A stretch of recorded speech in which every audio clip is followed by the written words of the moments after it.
सूर्यदेव जाना मेरे देश में उगना, और वहां जो ओस पड़ी होगी वो ओस मेरी आंखों के आंसू हैं, क्योंकि मैं वो दिन देखना चाहता हूं जब आज़ादी का सूरज उगे और नए नए फूल खिलें, मेरे देश में गुलामी चली जाए और मेरा देश आज़ाद हो जाए। मैं उन क्षणों को याद करना चाहता हूं। अद्भुत व्यक्ति थे। तो उन्होंने एक उदाहरण लिखा, कहने का तरीका कि दो पहाड़, मिस्री का पहाड़ और एक नमक का पहाड़, दोनों जगह बचपन में बिछड़ी हुई दो चींटियां अलग अलग जगह रहने लग गई और एक जगह आकर मिली। एक दूसरे से बात करती हैं। कहाँ रहती हो? बोले नमक वाले पहाड़ पर। कैसा तुम्हारा पहाड़? बोले सब कुछ नमकीन है वहाँ, हर चीज में नमक है। कैसे जीते हो? बोले अपना स्वभाव हो गया नमकीन में रहने का। तुम कहाँ रहते हो? बोले हम मिस्री वाले पहाड़ पर रहते हैं। वहाँ क्या है?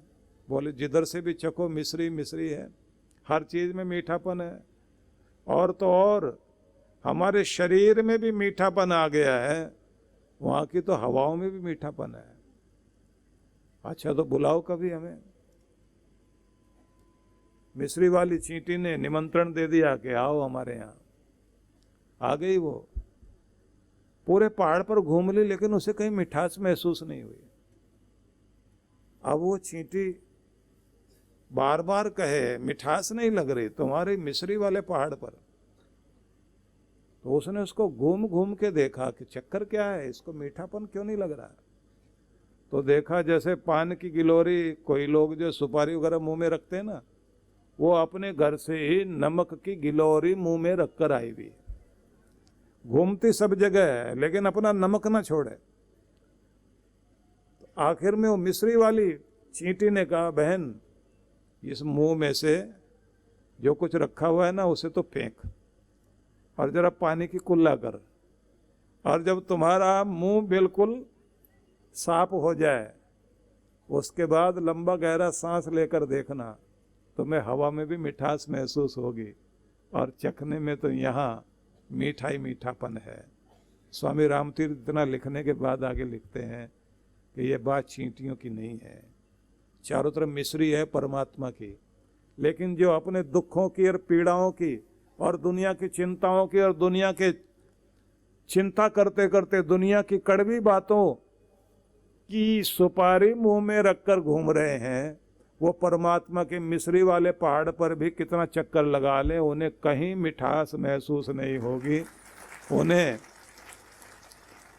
क्या करना होगा कि सबसे पहले तो जो मुंह में रखा हो उसे फेंकना सीखो, अपनी कड़वाहट को निकालो और उसके बाद गुरु के चरणों में जाकर वहाँ जो गुरु का अमृत मिले उससे जरा कुल्ला करके अपना मुख साफ करके और फिर जरा लंबा गहरा सांस लेकर और उस मिठास को महसूस करना शुरू करो। और उसके बाद फिर थोड़ा थोड़ा अमृत चखना शुरू करो। तब समझ में आएगा कि हमको तो लगता था दुनिया में मिठास नहीं है, दुनिया में आनंद नहीं है, दुनिया में खुशियाँ नहीं है, यहाँ तो चारों तरफ से ही आनंद जीवन में आने लगा है।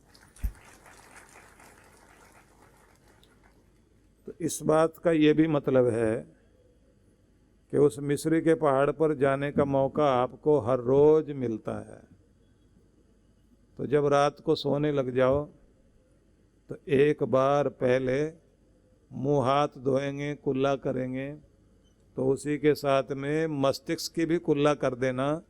जो मस्तिष्क के अंदर भरा पड़ा है कूड़ा करकट, सब निकाल कर कह देना कि भगवान आज की ड्यूटी, आज की नौकरी, आज का काम पूरा हुआ, अब जैसे कल जगाएगा फिर कल के काम में लगेंगे। और उस समय अपने आप को शांत कर लीजिए। और शांत करने के बाद भगवान ने जो जो दिया, जितना जितना दिया, जिस जिस तरह से दिया, जहाँ जहाँ से जैसे बचाया, जैसे जैसे रक्षा की, जैसे जैसे कृपा की, जितना मांगा उससे भी ज़्यादा जो जीवन में मिलता चला गया, वो सबको ध्यान में रखकर धन्यवाद करना शुरू कर दीजिए और लंबा गहरा सांस लेकर एक बार मुस्कुराकर सिर झुकाना शुरू कर दीजिए। कृपा होनी शुरू हो जाएगी, मिठास महसूस होनी शुरू हो जाएगी। और जैसे जैसे ये मिठास जीवन में आने लग जाएगी उस समय उसी शांति और मिठास के साथ में प्रार्थना करके रात को सोइए। प्रार्थना करके रात को सोएं और प्रार्थना करके जब आप सोएंगे तो सवेरे जब उठोगे आप तो मिठास रहेगी चेहरे पर। उस मिठास के साथ जब आप सुबह उठते हैं तब आप क्या कहते हैं, भगवान आपका बहुत बहुत धन्यवाद, आज का एक और दिन एक महान अवसर के रूप में तूने मुझे दिया, क्योंकि कितने सारे लोग इस दुनिया में रात को सोते हैं और सवेरे जाग नहीं पाते। लाखों लोग, हर रोज ये होता है। रात में सोए थे ठीक ठाक लेकिन जाग नहीं पाए सवेरे। पूरी नींद भगवान ने वो दे दी कि चला गया दुनिया से। तूने मुझे जीवन दिया, आज का सूरज देखने का अवसर दिया, आज का कार्य करने का अवसर दिया और हर पल तूने किसी न किसी रूप में मेरी रक्षा की। तेरा धन्यवाद करता हूं और तेरे नाम से अपने दिन की शुरुआत करता हूं। मेरे होठों पर मुस्कान की कृपा दे, मेरे हृदय में अपने प्रेम की अनुभूति दे, मेरी वाणी में तू मधुरता बनकर आ और मेरे कर्म को दिव्य बना। मेरे विचार पवित्र हो जाएं, मेरा संपर्क और मेरा संसर्ग सब किसी को आनंद की अनुभूति कराए। मैं जहाँ रहूं एक सुंदर वातावरण बनाने वाला बनूं। ध्यान रखना, सुंदर वातावरण बनाने की जिम्मेदारी हमारी। ऐसी कोई बात करके अपने काम को मत बिगाड़ो कि वातावरण बिगड़ जाए, और अगर बिगड़े तो जल्दी कोशिश करना ठीक हो सके। अपनी जिम्मेदारी निभाने में कभी कमी नहीं करना। कहते हैं ना कि जिंदगी बहुत कुछ सिखाती है, जिंदगी बहुत कुछ सिखाती है, कभी हंसाती है और कभी रुलाती है, पर जो हर हाल में खुश रहते हैं जिंदगी उनके आगे सिर झुकाती है। इसलिए कुछ भी हो, खुश रहकर दिन का स्वागत करें। तो आपने समझा कि आप मिस्री के पहाड़ पर रहने वाली चींटी बनिए और उस चींटी के मुख में भी मिठास रहे। ये कड़वाहट जो पूरी दुनिया की हमने अपने अंदर भर रखी है, हाथ मुंह धोते हैं हम लोग, उसी के साथ अंदर भी शांति ले आनी चाहिए। जैसे कुल्ला करके अपने को स्वच्छ करते हैं, ऐसे अंदर की भी कुल्ला कर लेनी चाहिए, जिससे अंदर शांति आए, साफ स्वच्छ हो। घर में घुसते ही, घर की देहरी पर पांव रखते ही बाहर वाली चीजें बाहर छोड़ दो और अंदर जब आप प्रवेश करते हैं तो उस समय आप अपने घर का प्रेम, प्रभु की कृपा लेकर घर में प्रवेश करो। उसका परिणाम आप देखिए, आपके घर में खुशहाली आती है। नहीं तो आप ज्यादा पाने के चक्कर में और स्वार्थ में फंसकर कितना कुछ जीवन में महाभारत ले आते हैं। याद कीजिए, महाभारत में जो वो कथा आती है ना, एक भाई जिसके हाथ में राज्य था बीमार रहने लगा। वैद्यों ने कहा कि वन में जाकर रहो, नियम संयम से रहना, परहेज करना। जाने लगा, अपने भाई से कह दिया कि जरा मेरे शासन प्रशासन में आप थोड़ा हाथ बटाना। और एक दिन सोचना आई कि शरीर ज्यादा बीमार रहने लगा उसका। उस राजा ने अपने भाई से कहा कि मेरे बच्चे छोटे हैं और मेरा शरीर अब ज्यादा देर टिकेगा नहीं, मेरे बच्चों का पालन करना और ये राजपाट मैं तुम्हें देता हूं। और जब मेरे बच्चे बड़े हो जाए ना, तो ये मुकुट जो मैं तुम्हारे सिर पर रखने लगा हूं, ये फिर मेरे बेटे के युधिष्ठिर के सिर पे रख देना। ये राजा था पांडु, और जिसके सिर पर मुकुट रखा गया वो था धृतराष्ट्र। धृतराष्ट्र की आंखें नहीं थी, लेकिन भाई से बहुत गले मिलकर उसने कहा कि भाई तू चिंता मत कर, तेरे बच्चे मेरे बच्चे हैं और तूने जो जिम्मेदारी मुझे दी है मैं निभाऊंगा, और तेरे बच्चे जब बड़े हो जाएंगे ना, वही राजपाट संभालेंगे। वचन दिया। पांडु ने कहा अब मैं चैन से मर सकूंगा, क्योंकि मेरा शरीर इस लायक नहीं रहा कि ज्यादा देर धरती पर रह सकूं। लेकिन मेरा भाई है ना, मेरा ही तो रूप है। एक पिता की संतान, एक जैसा शरीर, डील डॉल एक जैसा, लेकिन एक जैसा मन तो नहीं है ना, खराबी तो अंदर ही थी। और वो खराबी चलते चलते अब आया मुकुट मेरे पास, अब आया अधिकार मेरे पास, अब जैसे चाहूंगा मैं करूंगा। और ऐसे पिता की संतान भी आंखों से तो ठीक थी, लेकिन मन की आंखें सही नहीं थी। वो भी सोच रहा था कि किसी तरह से पिता के हाथ में आ जाए सत्ता, फिर मैं दिखाऊं इन लोगों को तमाशा। और उसी ने, उस लालच ने क्या कुछ कराया। जितना अपमान कर सकते थे पांडवों का, उन लोगों ने अपमान किया। कुंती अपने बच्चों को कहती रही धैर्य रखो, बर्दाश्त करो, माफ करो, तालमेल बैठाओ, एडजस्ट करके चलो, बड़ों का ख्याल रखो, बड़े जरूर ध्यान रखेंगे। और कभी कभी वो बोल देती थी तुम्हारे दादाजी है ना भीष्म, वो ख्याल रखेंगे तुम्हारा, वहां चले जाया करो।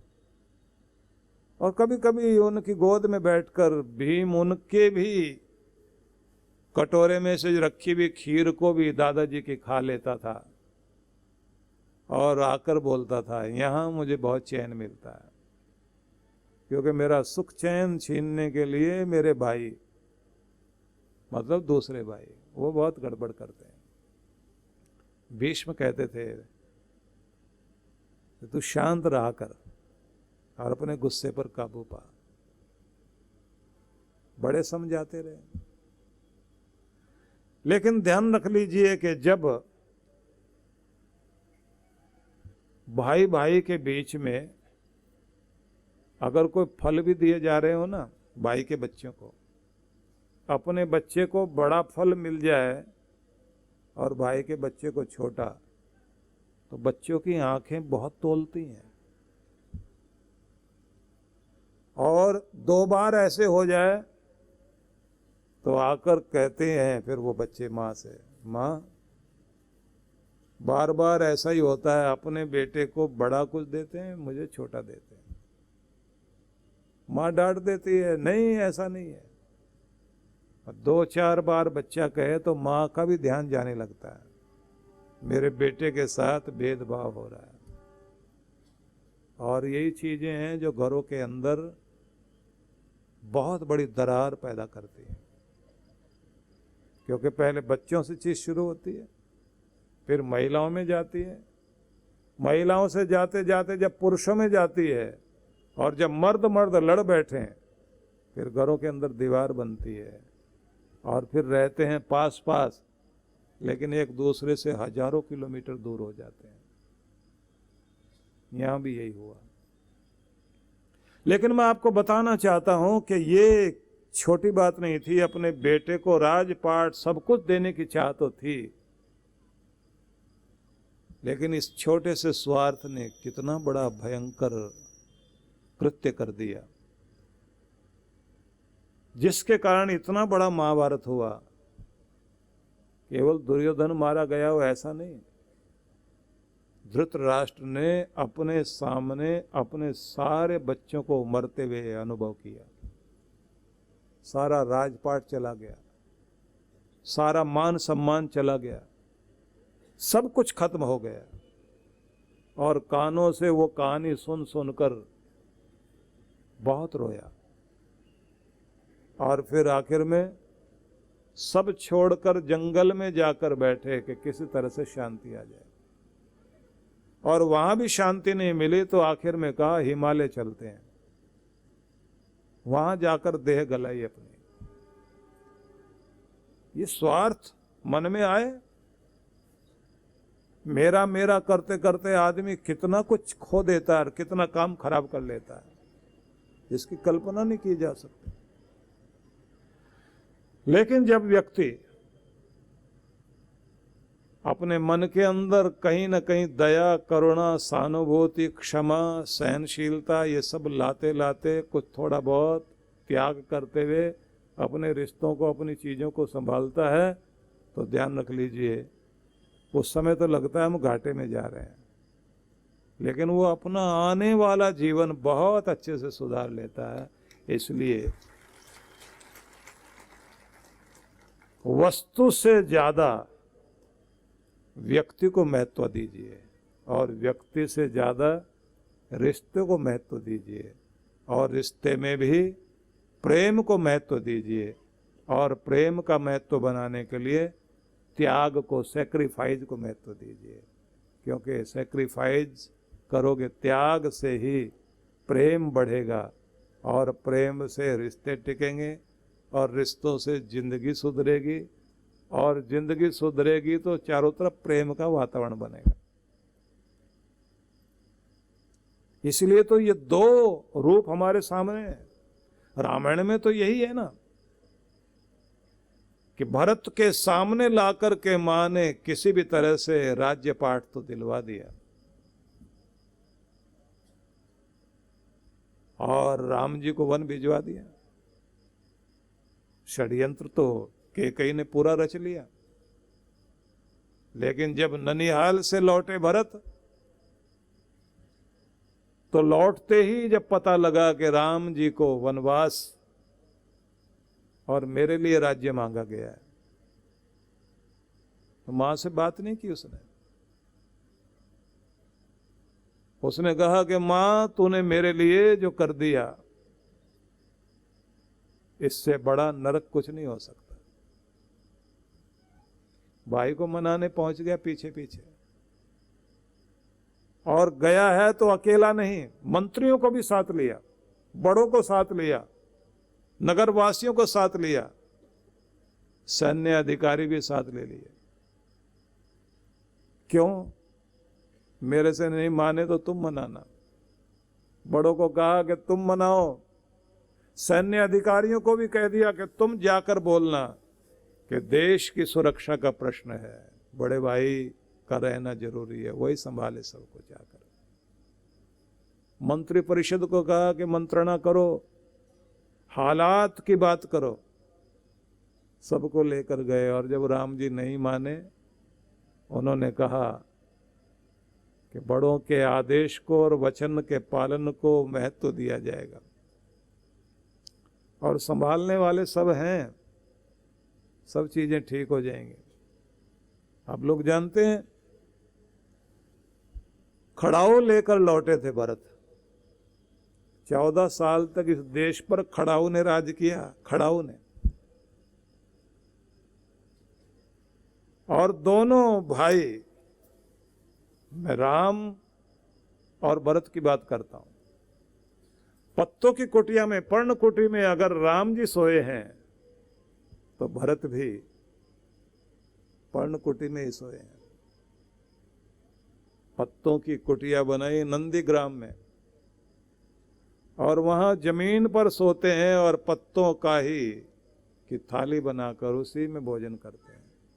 और जिस तरह से राम जी शाक पात जंगली फल फूलों को और उन्हीं चीजों को खाते हैं, वैसे भरत खाता है।